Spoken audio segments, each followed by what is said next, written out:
Okay, gotcha. Hi, my name is Brendan Coyle. Today we're going to be talking about the elements of a business plan. We're going to talk about what goes in each one of those elements, how they interrelate, some particular points you want to make sure you cover, some questions you want to be able to answer. Before we get started, let me give you a little bit about my background. I've got 35 years experience in management, the last 20 of which has been as a vice president or COO. In those positions, I've had a lot of opportunities to either prepare and present a business plan or to evaluate business plans presented by people who are looking to be acquired, merged, or looking for an equity investment. I've got a bachelor's degree in math and computer science from the University of Illinois and an MBA from Northwestern University. So enough about me, let's go into the business plan. The first thing you read in any business plan is the executive summary. This is the first thing that people will read and the last thing you will write. Although it says executive summary, it's really more than a summary. It's a synthesis of your entire business plan. It needs to be concise, it needs to be compelling, and it needs to be very, very short. Abraham Lincoln once said, "I apologize for writing you such a long letter because I didn't have time to write a short one." So this has got to be something you're going to spend a lot of time on. It may be the shortest piece of your business plan, but it may be also the one you spend the most time on because it needs to be compelling. If it is not a compelling product or service, the language needs to be compelling, because if it's not, it may not only be the first thing they read, it may be the last thing they read. They may not read any more of it. So you need to spend a lot of time getting the executive summary exactly as you want. The next section would probably be your mission statement and objectives. Mission statement is going to be a short statement that's going to have the compelling parts of your whole business and your whole plan written into it. It's different than the executive summary because this is what your business and your philosophy is all about. Let me read you one that comes from Loras College, and I'm not sharing any inside information because this is right out of the catalog, and if you want to check me, go to the website and look at the catalog. It's on about page 4. The mission of Loras College is to serve as a quality institution. So that's one of the first key elements, is they want to be a quality institution of higher education, dedicated to creating a quality experience. So the point of Loras College is to create a quality experience for all its students by combining career-focused programs. So the kind of programs they're putting together are career-focused. Necessary fundamentals of interactive learning. So it's interactive learning. It's not your traditional type of sitting in a classroom. It's going to be interactive learning. It supplies the tools needed to succeed in the 21st century. So it's not the old style where we're aimed at just conveying information. We're trying to get people ready to succeed in businesses that are in the current environment. The Loras College experience enables our students to start their careers. So this is not for people who have already well developed their career and are looking to add to it. This is people who are looking to start a career or start a new career. And to lay the foundation for further education that will augment their careers. So it's not simply getting you ready for a career, it's also building a accommodation for future learning. So that's the mission statement. Then goals and objectives. Goals are where you're aiming for. Objectives is how you measure to get there. So for example, let's say you wanted to be the preeminent service provider in the Central Coast area for IT services. That would be a goal. An objective might be that I want to be able to grow 20% year over year for the next 5 years on the basis that that kind of growth would make you the preeminent provider. So that's the difference between goals and objectives. You want to have a certain number of goals and a certain number of objectives. As a matter of fact, you want to have an objective for every goal. The number of goals you have is not quite as critical. You don't want to have a bunch of them because that will destroy your focus. You want to keep very focused, so you want to have a few long-term and short-term objectives. The next section is organizational structure. Now, I would like to say here, we've got 4 sections coming up: organization, marketing, finance, and operations.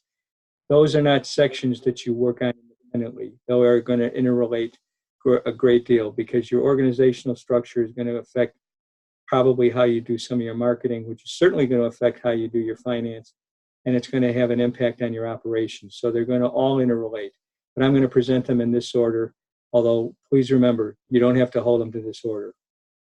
Your organizational structure, the first thing you would want to focus on is what is going to be your financial and legal organization. As you see at the top, we can be a sole proprietorship, a partnership, a corporation, a limited liability corporation, or nonprofit. The trade-offs here are, in some cases, you're going to save on taxes, but you're going to open yourself up to liability. Or you can limit your liability, but you're going to pay for it in taxes.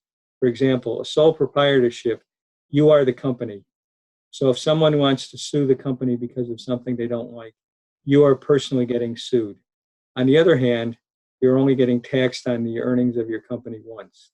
Whereas in a corporation, you have limited liability. The corporation is a different entity than the individual who owns it. So if the corporation is getting sued, your house and your finances and all that are protected. However, you're getting taxed twice because the corporation is going to get taxed on its earnings. And then whatever earnings you take out of it are also going to get taxed. So there's double taxation. So you want to be very careful and very judicious in how you determine whether or not you want to be a sole proprietorship, a partnership, a corporation, or a limited liability corporation. Or if you want to be a nonprofit. Nonprofit doesn't mean that you can't make money as an individual. You can pay yourself a heck of a good salary. It means that any profits are turned back into the company. The next part is your organizational structure, and internally, how are you organizing?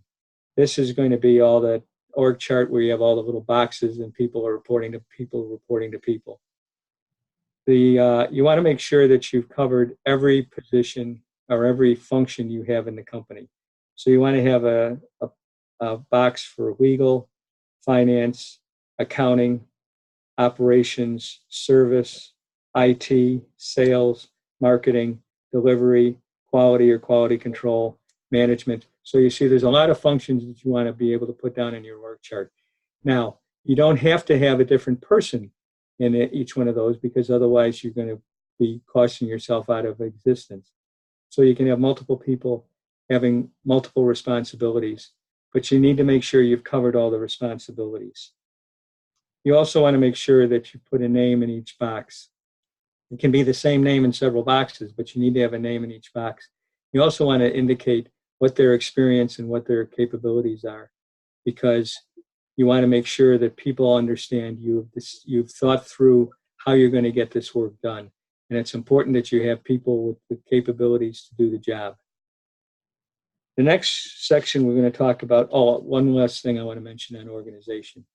If you're going to outsource any of the activities to another provider, for example, let's say you're going to outsource your IT or you're going to bring in an accounting firm to do your accounting for you, you make sure you put those down because that will add to the capabilities of your firm, but it also indicates that you've thought through where the greatest expertise lies. Next section I'm going to talk about is marketing. What industry do I belong in? What is my industry all about? What's my competition? And one of the most important things is differentiation.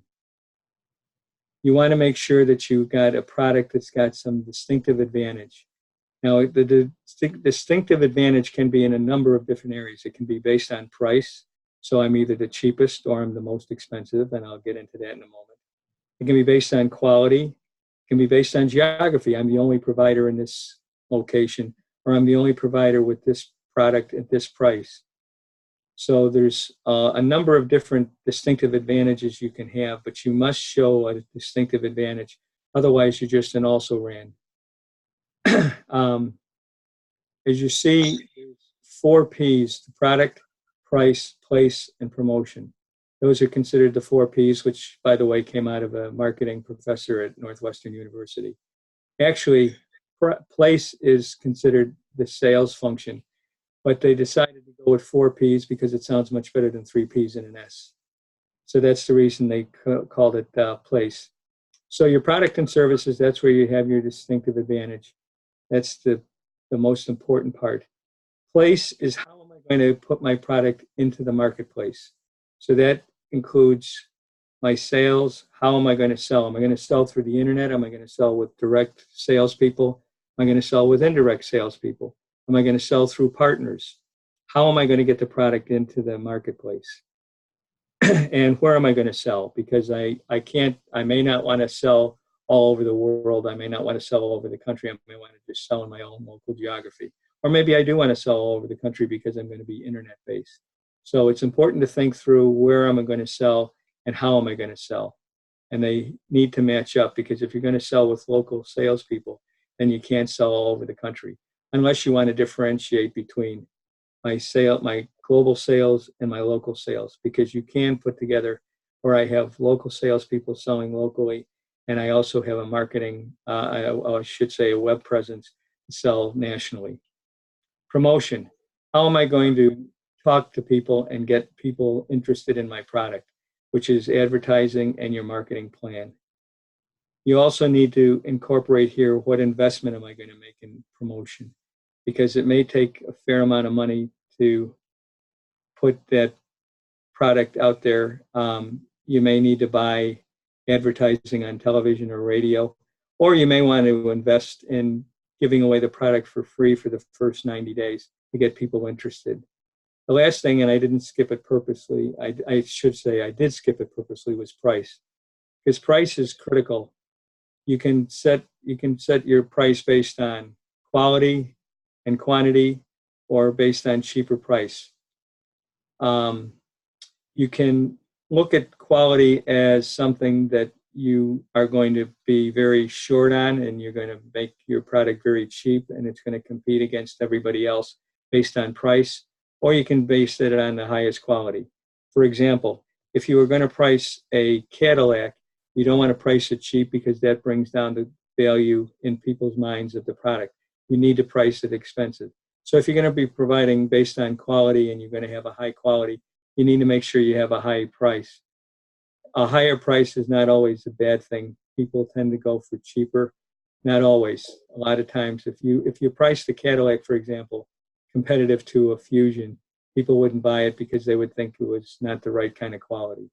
So you need to be very focused on what your price is and why you're pricing that way. Next section is your financial plan. So there's part of your financial plan is going to be based on how you're going to structure your finances, what business plans you're going to use. I should say, what business accounting you're going to use. Are you going to go to a bank for your funding? Are you going to go to an investor? Are you going to go to an angel investor? Are you going to go to private equity, whatever? Then you want to look at how you're going to structure your financial plan. And what I would recommend highly is, if you have any facility at all with Excel, you want to set up a pricing model. That will show that you've thought through all the interrelationships of your business, and it will also show that you can easily make modifications to your financial plan and have it cascade through the rest of your financial plan. So, for example, if you're producing a product and a person can produce X number of products or X number of the product in a day, and a salesperson can sell a certain amount over a period of time, and the product requires a certain amount of inventory to produce. You want to build that model to where those interrelate. That way, when you decide, no, I really don't think a person can produce that much in that period of time, you only have to change one parameter and it cascades through your entire plan. So it's very important to put a financial model together. Otherwise, you're going to be doing an awful lot of calculations. And the more calculations you have to make by hand, the more chances you have to make a mistake. And you don't want to make a mistake when your finances, because that's the difference between making money and losing money. When you build your financial plan, you want to show 4 quarters and at least 2 more years projections. The 4 quarters are the next 4 quarters, and they should be fairly solid. You need to be able to show why you're able to produce at that quantity for that amount of money, and how you're able to produce that much revenue for that many products at that amount of money. Very critical. You want to be able to show your expenses, your revenues, your profit, and your cash flows. It's very important to show cash flow, because if you don't have enough cash, you don't pay the bills, you don't pay your people, you don't have a business. So you got to make sure you have enough cash flow. The one thing you really want to focus on in your financial plan, and what people often overlook, is working capital. That's the amount of money you need to operate on a daily basis, and you want to probably have enough working capital to take you through 3 to 6 months. So a lot of businesses fail because they're undercapitalized. They don't have enough capital when they get started, So they end up spending money to produce, and by the time they start getting funds in, they've run out of money and they go out of business. So it's very important to look at your working capital and your startup costs. The last piece I'll go through is your operating plan.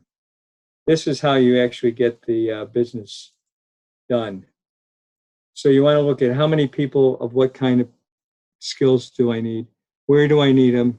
How do I deliver the product? And how do I actually make the product? You should be able to describe very clearly.